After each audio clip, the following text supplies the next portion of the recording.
संगम में बहे लोगों के आंसू, अपनों को खोने के गम में डूबे लोग। महाकुंभ में मौत के तांडव का जिम्मेदार कौन? नहीं संभली व्यवस्था तो रो पड़े मुख्यमंत्री योगी आदित्यनाथ। महाकुंभ में बार बार सही साबित हो रही चंद्रशेखर आजाद की बात। महाकुंभ में हुए मौत के तांडव पर सीएम योगी आदित्यनाथ आंसू बहा रहे हैं। मौत के आंकड़े बताते हुए गला रुंध रहा है, बोला नहीं जा रहा, आवाज नहीं निकल पा रही।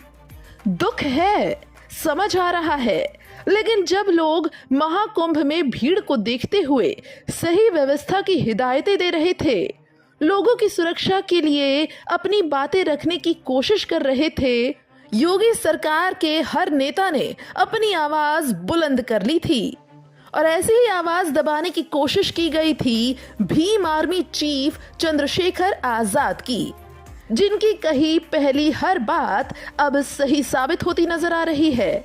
चंद्रशेखर ने कहा था, महाकुंभ में पापी जाते हैं। महाकुंभ में क्या पापियों के पाप से हुआ बड़ा कांड? क्या महाकुंभ में ढोंगियों के ढोंग से भगवान को आ गया गुस्सा और मारे गए बेकसूर लोग? पाप बढ़ने से ही आता है प्रलय, तो क्या महाकुंभ में भी बढ़ गया पाप? संगम में डुबकी के बाद तन का पाप धुल गया, लेकिन मन का वैसा ही रह गया। आज समाज पार्टी के नेता चंद्रशेखर आजाद ने जब जब महाकुंभ पर बयान दिया, तब तब उन्हें ही घेर लिया गया। उनके बयान के असल मुद्दे को समझने की जगह उसे अलग ही एंगल दे दिया गया और पाप पुण्य का मुद्दा उठाकर तिल का ताड़ बना दिया। लेकिन जब से महाकुंभ शुरू हुआ है, तभी से ऐसी तस्वीरें निकलकर सामने आ रही हैं जिससे आजाद की बात में दम दिखाई दे रहा है। आइए पहले सुनाते हैं चंद्रशेखर आजाद का महाकुंभ पर वो बयान जब उनसे महाकुंभ जाने को लेकर सवाल किया गया तो उन्होंने क्या कुछ कहा, जिस पर संग्राम छिड़ गया। आजाद समाज पार्टी क्या तैयारी कुंभ मेले के लिए, क्योंकि सरकार भी लगातार हमलावर है अन्य पार्टियों को। जिस काम को सरकार से कोई और सवाल आप पूछोगे, रोजगार को लेके, बुनियादी सुविधाओं को लेके, लोगों के मकान के लेके, रोटी कपड़ा के लेके, सरकार पर जवाब नहीं। सरकार कहती है एक दिन में कुछ नहीं होता, लेकिन हमने देखा कि 6 महीने में रेत पे एक बहुत बड़ा शहर बनते हम लोगों ने देखा। जब सरकार करने पे आती सब कुछ हो जाता है। तो जिस विचारधारा की सरकार अपना काम कर रही है, जब सरकार इतना अच्छा काम कर रही है, हम उसमें क्या कहें? किसी को पाप धोने हैं, किसी ने पाप किया वो चला जाए। कोई बताता है जो पाप करता है? आपने कोई पाप किया तो आप बता दो किसी को कि आपने पाप किए। मेरा ये कहना है, हम इस देश में उन लोगों के लिए रोटी कपड़ा मकान बुनियादी सुविधा और सम्मान की लड़ाई लड़ रहे हैं जिनको हजारों साल तक जाति धर्म संप्रदाय के नाम पे अपमानित किया गया। और जहाँ एडमिनिस्ट्रेशन, कई बार मीडिया, पुलिस और जुडिशरी भी एक तरफा खड़ी दिखाई देती है, उन कमजोर वर्गों की लड़ाई हम लोग लड़ने का काम करें जिनको आजादी के इतने दिनों बाद भी इज्जत की जिंदगी नहीं मिली। संबल में भीम आर्मी चीफ के महाकुंभ के इस बयान पर सारा ध्यान पाप और पुण्य की बात पर डाल दिया गया और सनातन का उन्हें दुश्मन बता दिया गया। लेकिन महाकुंभ में हुई मौतों का एक इशारा इस ओर भी जाना लाजमी है। मौनी अमावस्या स्नान के लिए करोड़ों लोगों का हुजूम देखने को मिल रहा था। इस भीड़ को देखकर जिस अनहोनी का अंदेशा लग रहा था, आखिर वो हो ही गया। मौनी अमावस्या पर स्नान से पहले करीब रात 1 बजे संगम नोज पर भीड़ के चलते भगदड़ मच गई, जिसमें 1 दर्जन से ज्यादा लोगों की जान चली गई और कई लोग गंभीर रूप से घायल हो गए। महाकुंभ हादसे से आने वाली तस्वीरों ने झकझोर कर रख दिया। अब सवाल ये है कि इस महा आयोजन के लिए पूरे सरकारी अमले की ताकत लगा दी गई, फिर कमी कहां रह गई? दावा किया गया था कि महाकुंभ 2025 को सुरक्षा एजेंसियां पूरी तरह अलर्ट पर हैं। जाहिर है कि सभी टीमें और पुलिस फोर्स जानती थी कि करोड़ों लोगों की भीड़ सबसे ज्यादा संगम स्नान के लिए संगम नोज की तरफ ही आएगी। इतना ही नहीं, इस बात का भी पूरा अंदेशा था कि भगदड़ भी मच सकती है।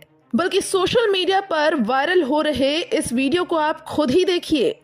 ये वीडियो है मेला क्षेत्र के कमिश्नर विजय विश्वास पंत का। ये भगदड़ से पहले का वीडियो बताया जा रहा है।